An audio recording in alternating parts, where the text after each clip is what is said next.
Hey everybody, welcome back. I think this is episode 4 of Just a Girly Talking Wrestling. I've kind of disappeared for a while. I have a lot of personal shit going on in my life right now.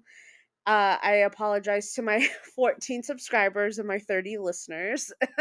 um, just a lot of personal things have been going on in my life, health wise, with family, and I just haven't been able to record or even watch wrestling. I keep up online and on social media, like I know what's going on. I see parts of the shows. Um but it's been so long, and I just thought I this is like a passion of mine, and I do want to keep it going cuz for me, and I think many other people, like wrestling is such an escape, and it's just my happy place. And even talking about wrestling is a happy place for me. So I really wanted to hop on here and just talk about what I love, and that's professional wrestling. And we have Survivor Series coming up. I want to talk about the build of that. I want to talk about some AEW stuff. I want to talk about, CM Punk's recent interview he did with Pete Rosenberg, because AEW fans very much triggered me this week with their outrage over that interview. We'll get into it, but I'm really happy to be back, and I am going to be more consistent. This is genuinely something I love, and talking about wrestling is something I do love. So let's just get into it. Survivor Series War Games is coming up. I want to say this weekend. I have been so out of the loop as of late. I don't even know what day it is right now. I think it's a Tuesday, so I have no idea. I'm kind of in a haze. I just got off of work, so I do think War Games is coming up. I'm very excited. I'm excited for the women's War Game. With I was gonna say Alexa Bliss. What the hell? Liv Morgan and Bianca and Jade. I do like their matchup. I think, guys, gonna get in a lot of hot water from the 30 of you who listen, but I am so goddamn tired of Liv and Rhea. Rhea Ripley, I said Rhea. Rhea Ripley is amazing. I genuinely love her. And I fucking love Liv too. Okay? Liv Morgan is great. We need to move on at this point. There needs to be new faces, new opponents for Liv. Clearly Rhea Ripley is not getting that title. And also, sorry I keep saying Rhea. That's going to be really annoying. I apologize. But Rhea Ripley, I we need to move on from this. This is going to be a broad statement, and this goes for Damien and Gunther as well. I need to see a champ. If you are a champion, you need to be wrestling different people. You have been in the same feud since SummerSlam. And I'm talking about Liv and Rhea. Rhea. Oh my god, what is wrong? Why I want her name to be Rhea, apparently. I don't know why. Rhea Ripley, like their feud has been going on since SummerSlam. I get it. It was great the first two matches.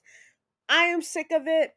I want to speak for the audience and say it's time for her to face someone new. Io Sky is fucking crushing it, and she's one of the most talented wrestlers, I want to say, ever. I think she's beyond talented. I think that we're still stuck on this. It's losing its momentum, and it's not hurting anyone but Rhea Ripley and Liv Morgan. This standstill of these two facing each other. This is how I also feel about Bianca Belair and Jade. I feel like as a tag team, they're not facing anyone. They're kind of just there. There's no momentum with them. There's no real push with them. I would love to see them lose the titles and maybe feud with each other. I think that would be a great move. I think just having them have these titles and do nothing with them is disappointing. You have two powerful women, like literally the strongest women on the SmackDown roster, besides from Chelsea Green, my girl who I love. I don't know what you're doing with them. I feel like the Divas division is not, oh my god, I said Divas division. That was gross. The women's division, we're not in the Divas era anymore. Will never go back to that. But the women's era, like, I think the women are in a standstill. I think NXT is doing phenomenal with the women's division. And the fact that we have to take notes from a developmental, that's not good. This is not a good thing. We're taking notes from NXT. That is not good. If you're on SmackDown or Raw, you're above NXT. You're not a developmental brand. So I just feel like there needs to be a push in the division, and I think there needs to be something better. Naya and Tiffy, I mean, I don't know what to say. I need Tiffy to cash in that money in the bank ASAP. I just need this to be over. Tiffy is going to be a phenomenal babyface, and I think that's how the audience is going to go. So we'll see how that works out. I am excited for the War Games, but also I'm not expecting a lot, and that's really sad. I am expecting a lot from EO. That I will say. Um, but like I said, it's kind of, we're in this like weird standstill with the division. But we also have the men's war game. Oh god, guys. I just went on a rant about how we're in a standstill with the same fucking story over and over again. How many times am I going to see the new bloodline versus the old bloodline? I genuinely, I need to know, because I loved the bloodline story. I genuinely did. It got us through COVID. I don't think people really remember that. Like, this storyline was happening during COVID, how it started.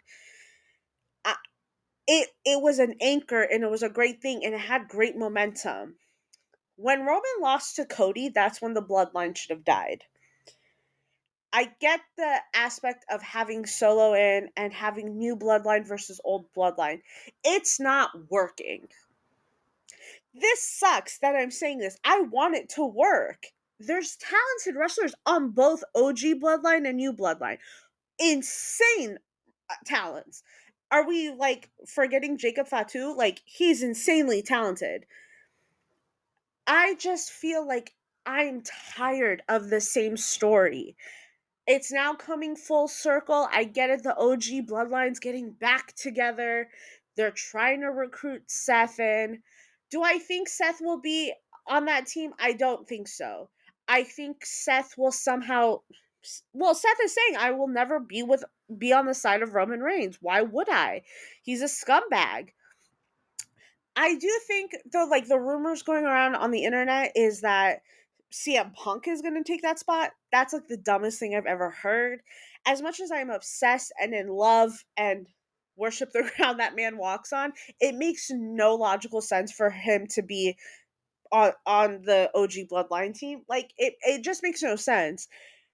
Why would he be on there? What purpose would it have? It just wouldn't make sense, and it would kind of like, he's supposed to be facing Gunther. Like, I don't know how that would play. Do I do know The Rock will probably be involved. On whose team or whoever side he's on, who fucking knows?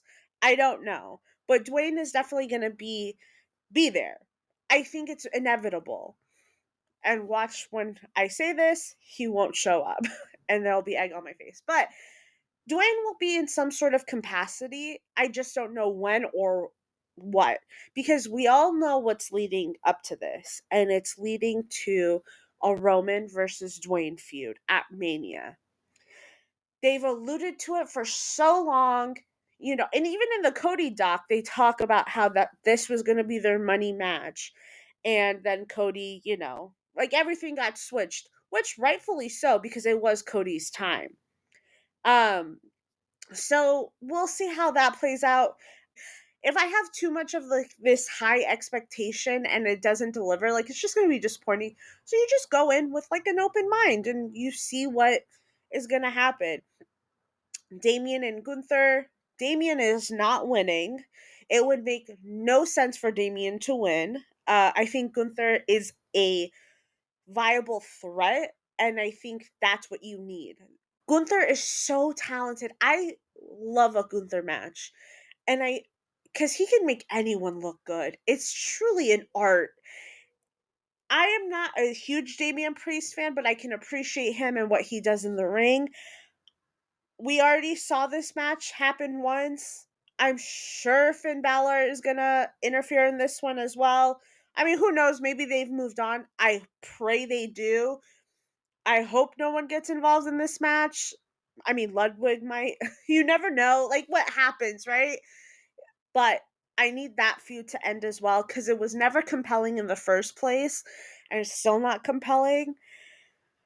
You know what's compelling? My obsession with CM Punk. That's what's compelling. My love for that man and for him to be the champion and beat Gunther. No, but in all seriousness, I don't even think CM Punk would beat him. I think it would be a great match though to watch cuz again, I want my Seth and Punk feud. We all know that's going to be a main event at the Vegas WrestleMania, which by the way, fuck WWE for making their prices so insane. I just like for shits and giggles went on Ticketmaster and I looked at like front row seats or like the seats like that are right next to the ring. Well, you always see green t-shirt guy at. And I just want to see the prices of that. It was like fucking like what, $13,000, $14,000, which is insane to me. It's actually insane. Like this is where AEW has them kind of beat because AEW is very affordable. And I'm not saying that as a dig. I'm saying that they are very affordable and they have great pay-per-views. I just think like you're just gouging your fans at this point. And then when you go to the merch in WWE, they fleece you there for like a t-shirt that I can get on www.shop.com with a promo code probably. I can get that shirt for like $30 at an event, especially WrestleMania, probably $50. I just think it's so like disheartening for a fan. Like my dream has always been to go to a WrestleMania. And I've always wanted to be seated somewhere close. Like just I don't know, I just wanted to have that experience and to have a ticket, like even tickets that are not even necessarily nosebleeds, but like a little lower than a nosebleed, but that those tickets are like 2 grand. Like that's insane. I feel like you're not really doing it for the average American fan. Like you're doing it for people who would sell their house to go to a show. I don't know. I just find it ridiculous and I find it really fucked up to do to your fans, especially when you're a multi-billion-dollar company. Like I'm sorry, like you can afford to lower those prices. But I digress. The Seth and Punk definitely is going to be a WrestleMania main event.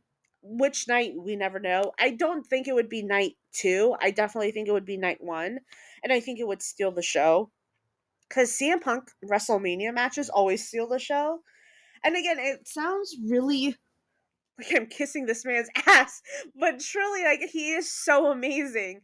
And on the topic of CM Punk, I do want to talk about I guess CM Punk talked to Pete Rosenberg at a con. I don't know what kind of con it was. It wasn't Comic Con, but it was one of those like fan events that, you go and meet the wrestlers you love, or just anybody. I think Rey Mysterio was there as well. But CM Punk said this, and he said, I feel like I wasted some matches on some people, for sure. But it is what it is. Some people understand the business, some people don't. And I think everybody here understands the business. And when he's talking about that, he's talking about his time in AEW. And this sent AEW fans in an uproar. Sorry guys, a little I bumped into the microphone, so there might be a thing. But I gotta reposition because I'm about to go the fuck off. Okay? AEW fans took that statement and fucking lost their goddamn minds. Okay? And let's get into it. Was he wrong? No, he wasn't. He wasted a lot of good matches on people who didn't even fucking deserve to be in a wrestling ring. Okay? Let's just call a spade a spade. I get pissed off. Are we forgetting his Bobby Fish match? Like, are we actually forgetting that match? How unprofessional it was. How Bobby Fish hates CM Punk because CM Punk will forever be a bigger star than Bobby Fish ever would be. And I'm not saying Bobby Fish isn't talented because that motherfucker is beyond talented. But when you go out there and you want to bury someone because you have a fucking personal problem, you're not a professional wrestler. You're just a fucking dude who can't handle his emotions and put shit aside to do business. And you know what? People are gonna fucking say the same shit about Punk. Well, why couldn't Punk put his fucking feelings to the side? Let me fucking tell you guys something. That motherfucker did for like a year. How many reports did we see on dirt sheets every fucking day? Meltzer was reporting something about CM Punk. And it wasn't positive. It was always negative.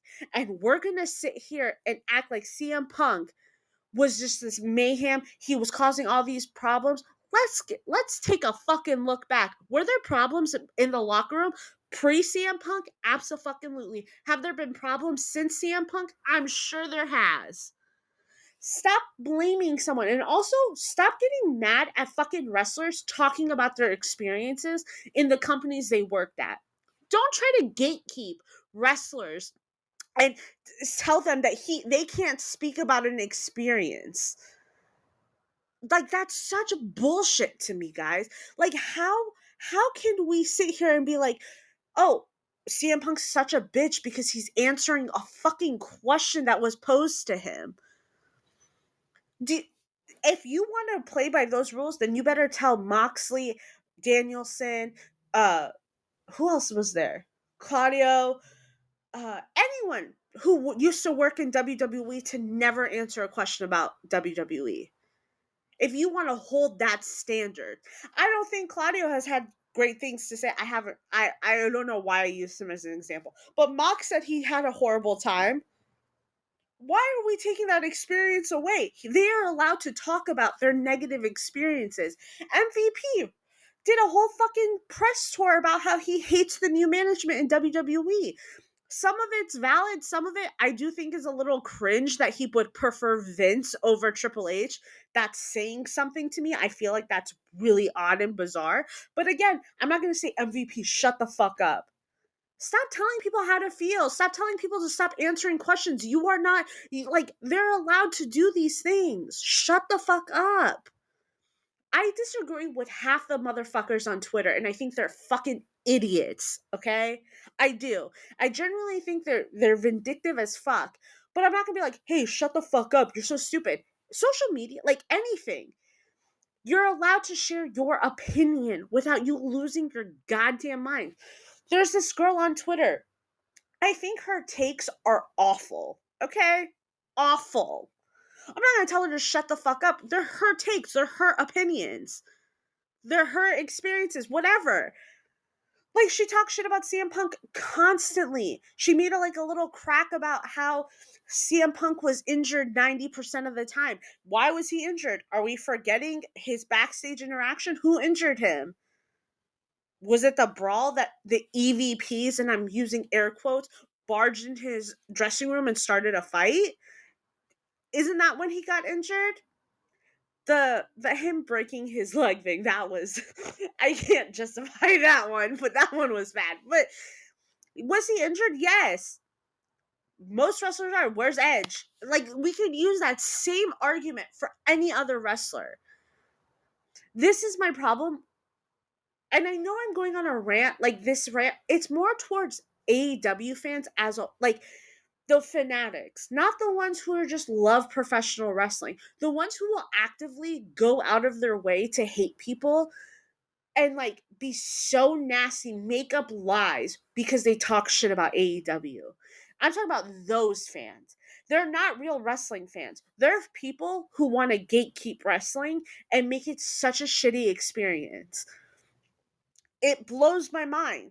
I disagree with half the motherfuckers on Twitter who say the dumbest shit. Who, by the way, bring up CM Punk more than I do, and I'm obsessed with that motherfucker. Like, someone could be just like praising another wrestler and be like, yeah, when CM Punk kind of gave him a really bad match. Like, why are you bringing up CM Punk? You're talking about someone completely different. So yeah, CM Punk's allowed to say he wasted matches. He did. Bobby Fish is an example. He wrestled QT Marshall like a shit ton of times. Which, by the way, QT Marshall is facing the Costco guy at their pay per view, which I think is so gross in my opinion. Like, I'm sorry, like, I get why they're doing it. um the publicity is insane. I guess it's their version of like Mike Tyson or Dennis Rodman. Like, when Mike Tyson came to WWE and Dennis Rodman came to WCW, like, I get if that's their version, I guess. Bizarre, but okay. But you have talented wrestlers like Danhausen, Ricky Starks. Like, you have wrestlers like that who are sitting at home who want to wrestle, who are actually wrestling the indie scene, who you're not giving an opportunity to, but you're going to waste a pay per view spot for the Costco guy. You should be ashamed of yourselves.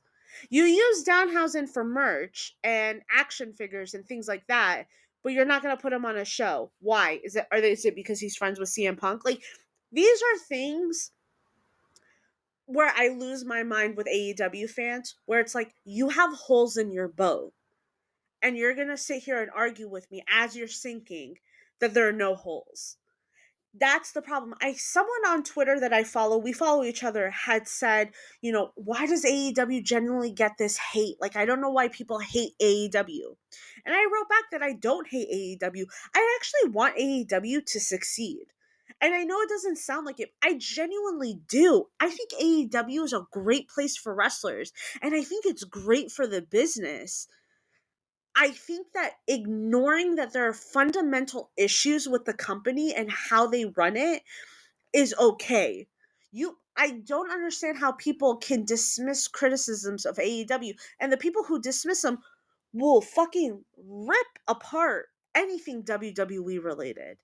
It's bizarre to me. I'm sorry. Like, you have holes. You don't know how to have a consistent story. And everyone, when I say that there's no consistent story, they only point out two matches. That's Hangman, not matches, but two storylines, which is Hangman versus Swerve and Tony versus Mariah. In a 5-year wrestling company, I shouldn't have to hold out only two consistent stories. Well, MJF and CM Punk. Again, it looks like I'm like just a crazy CM Punk fan, but that's not the case. But like, AEW is not consistent. Swerve and Lashley, that match was so thrown together and made no sense. And you look at it, and we're supposed to say like, oh yeah, this works. It doesn't. I'm sorry, it really doesn't. What's going on with Mox and his faction? I think they're losing momentum. People are going to kill me for saying that. But like, when you have that big of a lead and you have that big of an impact, and now you're kind of just at a stalemate, it just feels not good. And again, and this is how I feel about WWE as well, is no selling finishers. If you're gonna fucking do a finisher, what is a finisher? Is the defiant moment where it's over. That's it. You're done. AEW and WWE. Now wrestlers are just kicking out of finishers. It makes no sense to me. People like to shit on WWE a lot for that too, but listen, we've seen a Lucha Brothers match one or two times, and I love them, but they kick out of finishers at one. That goes for a lot of people in AEW as well. I personally think both companies are at fault with that one. Okay? But again, we need to stop being so blind and saying AEW is this perfect company with no faults. Extreme faults. Tony Khan is basically Vince Jr., and people aren't seeing that. Like, are we, like, dude, what he's doing with the Lucha Bros, you think that is something that is a good, like, that's someone who cares about the business? That's not. That's not someone who cares. That's someone who cares about protecting himself. But when you give me bullshit of like, this company's here for the boys, like for the wrestlers, because I care about wrestlers and their rights, but you're gonna fuck over your wrestlers. You're gonna keep wrestlers off TV and give matches to the fucking Costco guys. It makes no sense. And then to say that there's no faults in AEW is beyond me. I'm sorry, guys. Like, I want AEW to succeed so badly. I don't see it happening anytime soon unless they sit down and maybe have Tony nowhere near creative and maybe not have 50 people on creative or the 23 that he claims or whatever, 22 that he has on creative. And maybe stop giving wrestlers a choice on what to do. Stop letting Moxley have creative control because clearly it's not working out that great. Because I feel like that shit is stale as fuck. It was great in the beginning. You need to keep the momentum. When you keep wrestlers off and you let them do stupid shit, it loses its heat. Have more baby faces in your company. Promote your shit better. Ugh. Sorry, guys. It's just so fucking frustrating. Well, so on that note, I'm gonna no, but in all seriousness, I do want AEW to succeed. I want WWE to succeed. I am looking forward to getting back and watching full force. Like, I think, like I said, professional wrestling is my happy place. I know it doesn't sound like it's my happy place because I just went on a fucking rant, but it truly is. Oh, you know what? Wait, I have one more rant in me. Okay, guys. I was on Twitter. Well, yeah, I was on Twitter and I was watching that same interview about that we talked about that Punk did with Peter Rosenberg. But they brought up AJ Lee. So I just want to take like a couple minutes to talk about the impact of AJ Lee. Because truly, I think people underestimate her, like the glass ceiling she broke. And I'm going to go on a little bit of a rant. More rants, I guess. You know what? This podcast name is just going to be episode 4, me ranting about professional wrestling. That's just going to be the title because that's what today is. Okay? But AJ Lee is someone I remember watching her when NXT, before NXT was good. And it was a stupid competition show with pros and rookies. Okay? I remember it then. And you would vote on WWE.com who you liked more and someone would get voted off. It was like Survivor. But they would have matches in between and challenges, and I think AJ's season was the first season for the women, and it had Naomi, it had Caitlyn. I think it had a girl named Asuka. No, not Asuka. Oh my god, Oksana. Oksana. I think that was her. She was like some Russian gold digger who was paired up with Goldust. There's a couple other people. It's literally not clicking in my head, but I did. It was funny. I think Naomi was partnered with Kelly, like, which was so weird to me because it was someone Naomi who's so incredibly talented and athletic, and like her pro was like someone who was horrible in the ring, and was just a pretty face. So that was an interesting pair. But I remember watching AJ, um, and just instantly feeling connected to her because I just knew like she wasn't what I saw every day. Like what was being represented in I'm using air quotes, the divas era was like girls who were like super skinny, uh like basically supermodels with big tits. As a female wrestling fan, I just didn't feel represented because that's not who I was. I I was kind of a homely girl. I still am a homely girl, who liked nerdy shit, professional wrestling being one of them.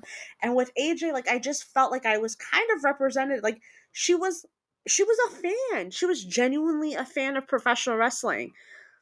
And she was like the nerdy girl who liked comic books and video games and all that stuff. And it wasn't what a diva was at that time. And I just felt connected. I voted for her too on NXT. I'm sure my vote went nowhere because it was all rigged. But I loved her so much, and I did follow her career for a long time after that. I followed it when she was with Daniel Bryan. Uh, when she was dating him, and he was an abusive asshole while he was champion. She kissed him at WrestleMania. He lost the title in 18 seconds. Like, and then he becomes an even more abusive asshole. Dumps her. She goes crazy. When she, at the point where the time when she was in the story was CM Punk, Bryan Danielson, and Kane. At that time, divas matches were considered bathroom breaks.